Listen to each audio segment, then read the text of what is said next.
IP camera configure ചെയ്തതിന് ശേഷവും ചില സമയങ്ങളിൽ NVR ഓഫായിട്ട് ഓണാകുന്ന സമയത്ത് 1-2 ക്യാമറ കട്ടായി പോകുന്നു എന്ന് പറഞ്ഞിട്ട് 1-2 പേര് ഇങ്ങനെ വാട്സാപ്പിൽ മെസ്സേജ് അയച്ചിട്ടുണ്ടായിരുന്നു.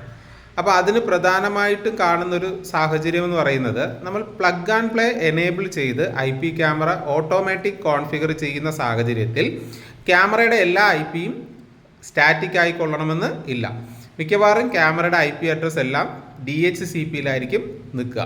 അപ്പോൾ അങ്ങനെ DHCPയിൽ ക്യാമറ നിൽക്കുകയും DHCPയിൽ നിൽക്കുമ്പോൾ നമുക്കറിയാമല്ലോ IP എപ്പോഴും പെർമനൻ്റ് ആയിട്ട് നിൽക്കണമെന്ന് ഇല്ല.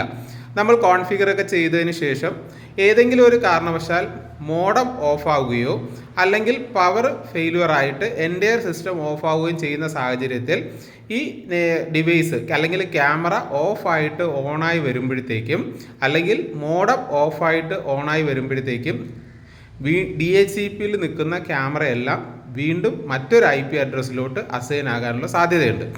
അപ്പോൾ DHCP ഓൺ ആണെങ്കിൽ മാത്രമേ അങ്ങനെ സംഭവിക്കാൻ സാധ്യതയുള്ളൂ. അപ്പോൾ അതുകൊണ്ട് നിങ്ങൾ ഓട്ടോ കോൺഫിഗറേഷൻ ചെയ്യുകയാണെങ്കിലും സൈറ്റിൽ നിന്ന് പോകുന്നതിന് മുന്നേ ക്യാമറ എല്ലാം സ്റ്റാറ്റിക്കിലാണോ നിൽക്കുന്നതെന്ന് ഉറപ്പാക്കിയതിന് ശേഷം പോവുക.